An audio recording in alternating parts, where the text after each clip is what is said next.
Como materializar mais abundância financeira para minha vida? Como transformar as minhas crenças limitantes sobre dinheiro para que eu possa materializar muito mais dinheiro na minha vida? A gente vai falar sobre tudo isso no vídeo de hoje. Vamos comigo!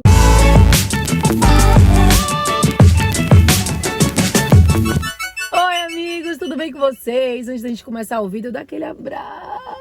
Seja muito bem-vindo ao vídeo de hoje. Eu sou Mel, sou uma baiana que mora aqui no Vale do Silício, na Califórnia. Sou neuropsicóloga, quero te dar as boas-vindas nesse vídeo de hoje. Se você é novo ou nova, já se inscreve para o YouTube mostrar sempre meus vídeos para você, tá bom? E se você não é novo nem nova, mas já me acompanha há mais tempo e tá chegando no vídeo de hoje, seja muito bem-vindo. E hoje nós vamos continuar o nosso estudo do livro Os Segredos da Mente Milionária, do T. Harv Eker. Se você chegou nesse vídeo agora e você não leu esse livro, você caiu aqui de paraquedas por um acaso, assiste esse vídeo até o final, porque tenho certeza que vai ter informações importantes para você nesse vídeo. E assim que você acabar, você vai lá na minha playlist que tem Os Segredos da Mente Milionária e vão ter os outros vídeos dos estudos que a gente está fazendo, tá bom? E aí você vai poder acompanhar os estudos junto comigo. Inclusive eu indico que você compre o livro para você estudar junto comigo, porque eu tenho certeza que esse livro é transformador. Eu já li o livro todo, coloquei em prática as coisas desse livro e tive resultados fantásticos. Minha vida financeira mudou muito e esse livro foi um dos livros que mais me ajudou nessa transformação. Não foi o único, mas foi um dos principais. E hoje nós vamos falar sobre qual é e como se formou o seu modelo de dinheiro. Vamos lá, o que ele vai falar aqui? Nos programas de rádio e de televisão de que participo nos Estados Unidos, sou conhecida por fazer a seguinte afirmação: em 5 minutos posso prever o futuro financeiro que você terá pelo resto da sua vida. Como assim, meu? Como é que ele pode prever? E ele vai dizer o seguinte: como? Numa rápida conversa com a pessoa, eu consigo identificar aquilo que eu chamo de seu modelo de dinheiro e de sucesso. Todos nós temos um plano de dinheiro e de sucesso inscrito no subconsciente. É esse modelo, mais do que todas as outras coisas combinadas, o que determina o nosso futuro financeiro. Então ele está dizendo aqui que existe um modelo financeiro que cada pessoa carrega, como se fosse uma programação para a pessoa, se a pessoa vai ser abundante, se ela vai ser rica, se ela não vai ser rica. E ele diz que consegue identificar a sua vida financeira em 5 minutos. Então ele fala que existe esse modelo do dinheiro, que é a sua programação, que são as crenças que você carrega em relação ao dinheiro. E o que é esse modelo do dinheiro? Vou fazer uma analogia com o projeto de uma casa, que é o plano, ou o desenho pré-estabelecido para aquela construção. Analogamente, o modelo de dinheiro de uma pessoa é a sua programação, eu já falei isso, ou o seu modo de ser pré-estabelecido com relação às finanças, tá? Quero apresentar para você uma fórmula extremamente importante que determina como criamos a nossa realidade e a nossa riqueza. Muitos dos mais respeitados professores da área de potencial humano usam-na como base dos seus ensinamentos. Ela se chama processo de manifestação e tem a seguinte sequência: pensamentos conduzem sentimentos, sentimentos conduzem a ações e ações conduzem a resultados. A gente também já falou sobre isso aqui antes, né? Os nossos pensamentos, de onde vêm os nossos pensamentos? Nossos pensamentos estão enraizados ali nas nossas crenças intermediárias, que estão enraizadas nas nossas crenças centrais. Essas crenças centrais, elas podem se formar ao longo de toda a vida, mas elas se formaram principalmente na primeira infância. Do seu nascimento até os 7 anos de idade, você foi adquirindo através da observação, de coisas que você viu, ouviu, convivência, etc e tal. Você foi adquirindo, incorporando na sua vida crenças, porque a criança ali até os 7 anos não tem um pensamento analítico, ela não analisa as coisas que estão acontecendo, ela entende aquilo como verdade. Se aquela mãe repete o tempo todo assim: dinheiro não nasce árvore, a gente não tem condições de ter isso. Através daquela repetição, ela o tempo todo absorvendo aquela informação, ela entende aquilo como verdade, né? Até os 7 anos de idade. Depois ela começa a analisar, mas as crenças a gente pode adquirindo ao longo de toda a nossa vida, de acordo com coisas que a gente vai vivenciando. Vamos supor que você convivia com seu pai e sua mãe, eles tinham uma empresa, a empresa quebrou e vocês ficaram sem dinheiro, passaram necessidade, sei lá o quê. E aquilo ali, aquela necessidade, aquele sofrimento que você viveu, você acaba absorvendo uma crença onde você começa a ficar com medo de gastar. Então, tudo isso, as crenças, elas podem acontecer ao longo de toda a nossa vida, tá? Não é só na infância, como algumas pessoas dizem. Mas vamos lá. Quais foram as fontes primárias dessa programação ou condicionamento? Para a maioria de nós, a lista inclui pais, irmãos, amigos, figuras de autoridade, professores, líderes religiosos, mídia e cultura, para mencionar alguns elementos, que é o que a gente já falou. Vejamos a cultura, por exemplo. Sabemos que algumas sociedades têm formas próprias de pensar sobre o dinheiro e de lidar com ele, enquanto outras fazem isso de um modo diferente. Você acredita que a criança já sai do ventre da mãe com as atitudes formadas em relação ao dinheiro ou que ela é ensinada a lidar com ele? Acertou. Toda criança é ensinada a pensar e agir no que diz respeito às finanças. O mesmo vale para você, para mim e para todas as pessoas. Nós fomos ensinados a pensar e agir de determinada maneira no que se refere ao dinheiro. Então, se você teve pais que eram pessoas que pensavam de maneira muito abundante, provavelmente você vai crescer com um pensamento abundante. Se você teve pais e pessoas de referência que eram pessoas que vibravam na escassez, provavelmente você vai crescer com isso. Mas tudo isso é modificável. Isso não representa quem você é. Então, se você falar, ai, Mel, eu sou muito casquinha, eu não gosto de gastar com não sei o quê. Eu quero que você pare agora de dizer isso, porque você não é casquinha. Você está carregando crenças de escassez. Tudo aquilo que você disser, você é, e depois vier uma conotação negativa, você vai parar de dizer isso. Você vai entender que ali é uma crença que você carrega, e toda crença que foi programada pode ser desprogramada, tá? Que é isso que a gente vai trabalhar. E é isso que a gente vai trabalhar no nosso curso também, de uma forma, tipo, surreal. Mas vamos lá. Esses ensinamentos se transformaram no condicionamento, que são todas as respostas automáticas que nos conduzem ao longo da vida. Eu vou contar uma história para vocês, que eu já contei aqui, mas tem bastante tempo, de uma aluna minha, que ela se tornou uma profissional, assim, fantástica, começou a trabalhar em grandes empresas, chefe de várias coisas, e ela começou a ter uma abundância financeira muito grande, e vocês não sabem que ela não bebia água na rua. Ela passava o dia inteiro, às vezes, com sede. Teve um dia, inclusive, que ela contou que ela quase chegou a passar mal, porque ela não bebia água, porque ela veio com uma crença, mesmo tendo muito dinheiro, ela veio com uma crença de infância que dizia assim, a gente não pode gastar com água, a água bebe em casa. Que a mãe dela repetia isso. Você não compra água na rua, a água bebe em casa. Então ela estava na rua, ela não comprava água de forma nenhuma, gente. Olha como é enraizado isso. E ela nunca parou para se questionar. E ela falou para mim, Mel, como é poderoso todo esse trabalho que a gente faz, porque foi transformador isso para mim, entender que algumas crenças eram tão enraizadas que eu tinha como natural. Eu estava acostumada a não comprar água na rua, sabe? Então é isso. Esses ensinamentos se transformaram no condicionamento, que são as respostas automáticas. É algo automático. Ela tá na rua, tá comprando um salgado, alguma coisa para comer, ela não comprava água. Automaticamente ela não parava para pensar, poxa, eu poderia comprar água, beber água porque eu tô com sede. Não. Automaticamente ela não comprava, tá? Então a gente começa a ter respostas automáticas no mundo e a gente não para analisar de onde vieram essas crenças. Inclusive eu tive muitas crenças de escassez que vieram da minha família. Então eu tive que reprogramar muito isso, porque eu era toda trabalhada na escassez, minha gente. Você não tem ideia, não. Eu lembro uma vez que a gente saiu de casa sem tomar café, a gente tinha que pegar um avião. Chegou no aeroporto, o pão de queijo era caríssimo no aeroporto, não me lembro quanto era. E aí eu tinha começado a namorar com o Lucas, era começo de namoro. E aí eu toda trabalhada na escassez. Aí Lucas, Mel, a gente vai comer aqui mesmo, é o único lugar que tá aberto. Eu falei, não, vamos esperar abrir os outros, porque esse aqui tá muito caro, eu não vou pagar. Ele comprou o pão de queijo dele, comeu o pão de queijo dele, ele falou, Mel, come logo aqui, come o que tem, é o preço que tem, a gente tá no aeroporto. E eu falei, não, daqui a pouco abre as outras coisas. Só que aí o avião chamou, minha gente. Eu tive que entrar correndo, não dava tempo nem de pagar rápido um outro pão de queijo. O Lucas já tinha comido dele e eu esperando pra abrir as outras coisas, não abriu nada.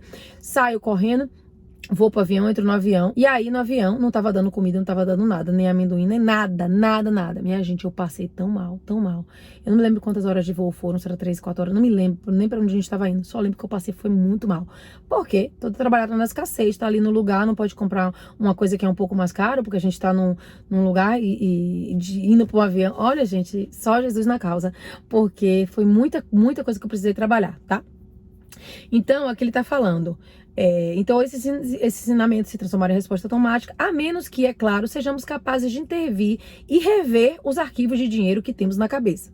É exatamente isso que você fará ao longo da leitura desse livro e que vem ensinando a milhares de pessoas nos meus seminários. Eu disse que pensamentos conduzem a sentimentos, sentimentos conduzem às ações e ações conduzem a resultados. Nesse ponto surge uma pergunta interessante: de onde vêm os seus pensamentos?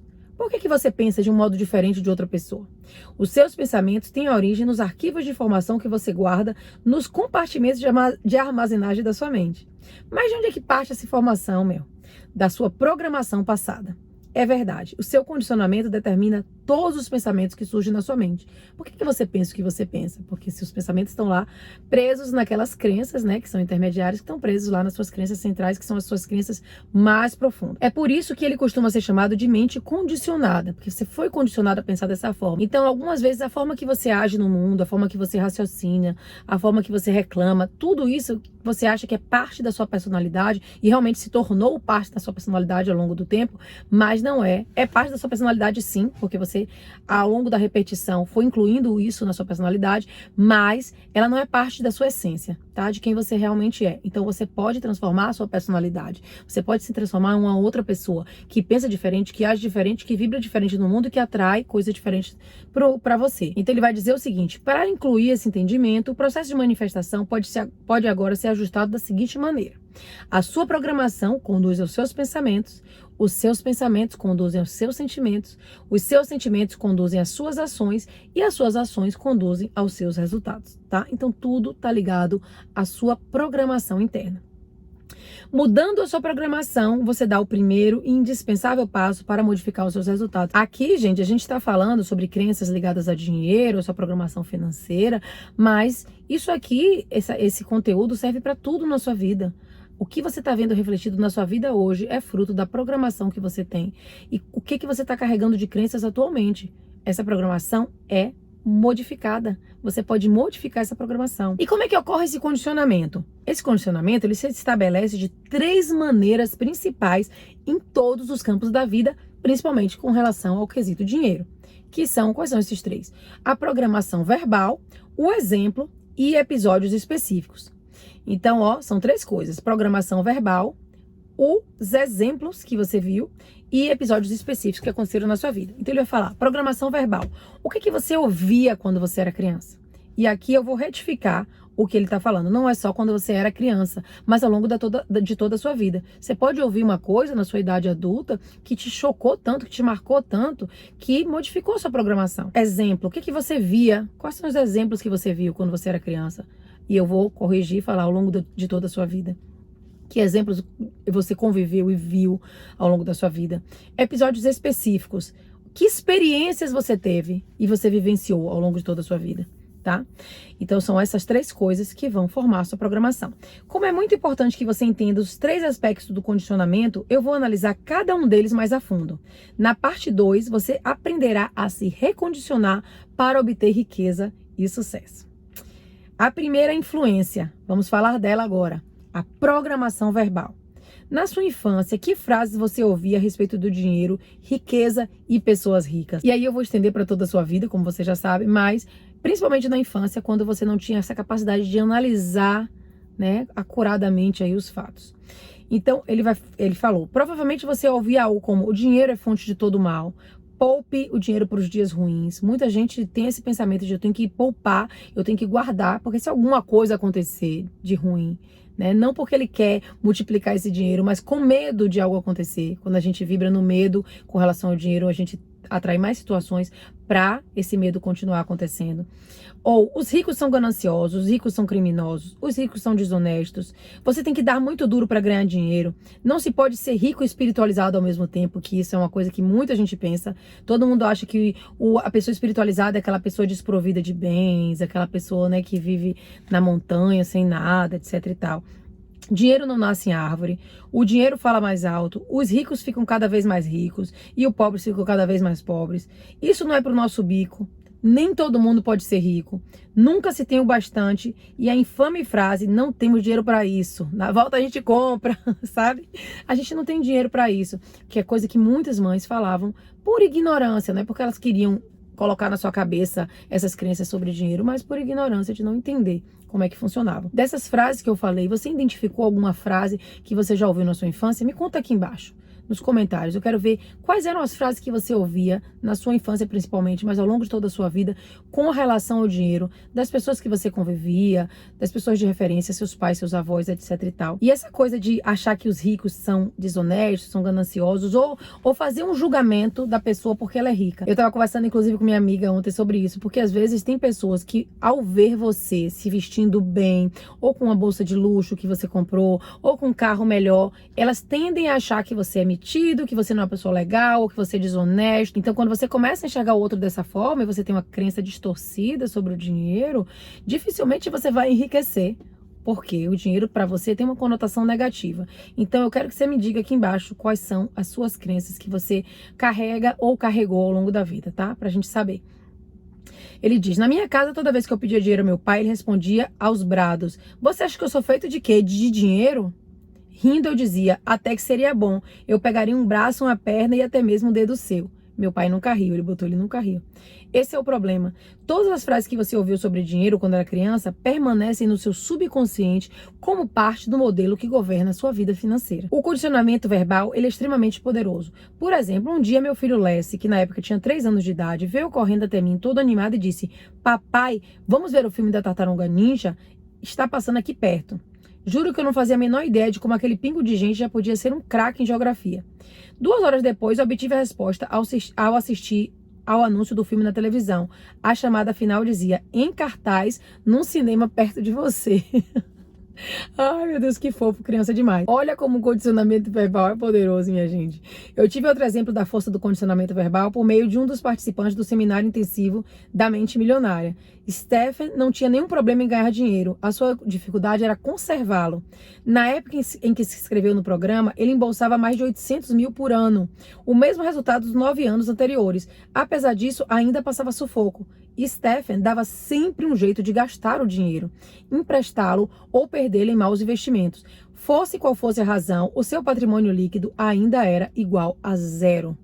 E aí ele me contou que quando ele era garoto, a mãe costumava dizer: "Os ricos são gananciosos, eles lucram com o suor dos pobres. A gente deve ter o suficiente para viver, mais do que isso é cobiça." Então ele introjetou que ele tinha que ter o suficiente para viver. Então mesmo ele ganhando muito e ganhando muito bem, ele gastava, emprestava, fazia qualquer coisa para ele estar ali naquele suficiente para viver, para ele não ir contra a mãe dele. Então, às vezes a gente faz acordos e contratos familiares que a gente carrega por tantos anos e a gente não faz ideia do quanto esses acordos estão impedindo a gente de materializar a vida dos nossos sonhos, a vida que a gente merece viver. Então, comece a prestar atenção na sua vida, se tem acordos que você fez desse tipo. O seu pai e sua mãe diziam coisas pra você que era assim que você devia agir, assim que você devia fazer, e aí você, sem querer, entra naquilo. Então, isso tudo tem a ver com a forma com que a gente se enxerga. Se ele passasse desse limite, talvez ele fosse se enxergar ele mesmo como uma pessoa que é uma pessoa gananciosa, é uma pessoa que é negativa, é uma pessoa que não é boa, é uma pessoa, cadê? Os ricos são gananciosos, né? Então, ele não queria se enxergar como uma pessoa gananciosa. Então, por isso, ele ficava ali naquele limite. Então, a gente precisa o tempo todo trabalhar a nossa personalidade para que a gente possa aumentar esse limite, para que a gente se torne essa pessoa que é digna e merecedora de ganhar aquele tanto ou muito mais. E cada vez mais a gente vai fazendo isso, porque quanto mais você vai crescendo internamente, mais você vai crescendo também financeiramente, tá? Então, ele disse assim: "Ninguém precisa ser um Einstein para perceber o que se passava no subconsciente de Stephen. Não era de admirar que ele tivesse quebrado, pois ele fora verbalmente condicionado pela mãe a acreditar que os ricos são gananciosos. Consequentemente, a sua mente ligava as pessoas ricas à ambição desmedida, evidentemente má. Como ele não queria ser mau, seu subconsciente lhe dizia que ele não podia ser rico. Stephen amava a mãe e não queria que ela o desaprovasse. É óbvio que pelo sistema de crenças dela, ele não teria sua aprovação se ficasse rico.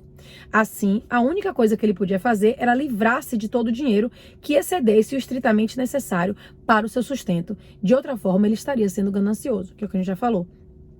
Você deve estar pensando que entre possuir riqueza e ter a aprovação da mãe ou de quem quer que seja, a maioria das pessoas escolheria ser rica, conscientemente. Nem pensar, a mente humana ela não funciona assim.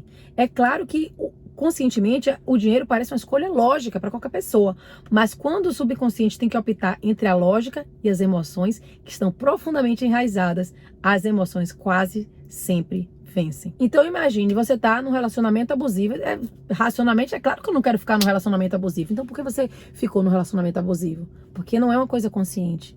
No seu subconsciente ali, tem crenças que fazem com que você se ligue àquela situação. E enquanto você não trabalhar essas crenças e não reprogramar a sua mente, o seu cérebro, para você agir diferente, você vai continuar se conectando. É impressionante como as situações se repetem na nossa vida. As situações se repetem para que a gente aprenda aquela lição e a gente possa passar de fase. Porque enquanto a gente não aprender, enquanto a gente não reprogramar isso, a gente vai atrair as mesmas situações, tá? O mesmo casamento falido, a gente vai atrair de novo, de novo, de novo. A mesma pessoa que não nos valoriza, a mesma amizade indigna, a gente vai atrair de novo, de novo. Empresa que quebra, a gente vai continuar repetindo. Então, a gente tem que mudar o cerne da questão, que são as nossas crenças. Retornando à história de Stephen, em menos de 10 minutos de curso, usando técnicas experienciais extremamente eficazes, ele conseguiu mudar o seu modelo de dinheiro de modo espetacular. Em apenas 2 anos, passou de falido a milionário. Eu passei de desempregada para uma empresária em 3 meses, minha gente. Parece mentira eu contando. Tem um vídeo aqui no canal onde eu falo isso, de desempregada a empresária. E eu comecei a trabalhar e ganhar muito mais do que eu já tinha ganhado na minha vida toda em 3 meses, tá?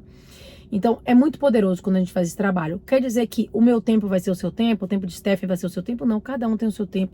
Tenha paciência com você, trabalhe as suas crenças. Algumas pessoas vão ser mais rápidas, outras vão demorar um pouco mais.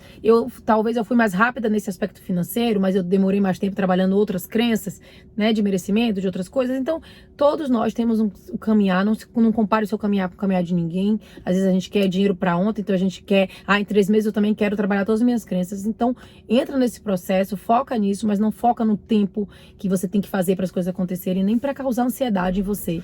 Confie que as coisas estão acontecendo no momento que você entra em ação. No seminário, Stephen começou a compreender que essas crenças negativas eram da sua mãe e não suas, e se baseavam na programação que ela recebera no passado. Dê então um passo à frente, ajudando a criar uma estratégia para não perder a aprovação dela, caso ficasse rico. Foi muito simples. A mãe de Stephen sempre adorou praia. Ele investiu, então, numa casa no Havaí, de frente para o mar. Meu Deus, eu amo o Havaí, gente. Ela vai para lá todo ano passar o verão e se sente no céu, e ele também. Agora, essa senhora considera fantástico o fato de o filho ser alguém bem-sucedido financeiramente e não economiza elogios à sua generosidade. Então, gente, eu vou parar por aqui, porque senão esse vídeo vai ficar muito longo, mas eu espero que esse vídeo de hoje tenha ajudado você e que tenha feito você questionar e começar a pensar aí sobre as crenças que você carrega, que você carregou até hoje, relacionadas ao dinheiro. E a gente vai entrar cada vez mais a fundo nos próximos estudos. Eu tô muito animada para fazer esses estudos com vocês, porque eu tenho certeza que o estudo desse livro vai ajudar você demais da conta, tá? E se você tiver a oportunidade de fazer o meu curso, que vai sair esse ano, olha, vai ser um curso transformador, porque não é só relacionado ao dinheiro e não é algo como um livro, é algo muito mais aprofundado, onde eu estou unindo todos os meus estudos de neurociência, de neuropsicologia, de psicologia, de cocriação da realidade, de reprogramação mental, toda a minha experiência de anos em clínica, em hospital, e meu vasto estudo, e enfim, meus estudos aqui nos Estados Unidos. Então, é um curso assim que vai ser fantástico, e eu me arrisco a dizer que vai ser o melhor curso de reprogramação mental do Brasil. E é isso, e vamos juntos, tá bom? Um beijo muito grande pra vocês. Fiquem com Deus. Espero que esse vídeo tenha ajudado vocês. Fiquem ligados pra gente fazer o próximo estudo do livro em breve, tá? E se você quer acompanhar o estudo, entra na minha playlist Os Segredos da Mente Milionária e você vai poder assistir os outros vídeos, tá? Deixa muito like no vídeo de hoje. Um beijo, fiquem com Deus e até mais.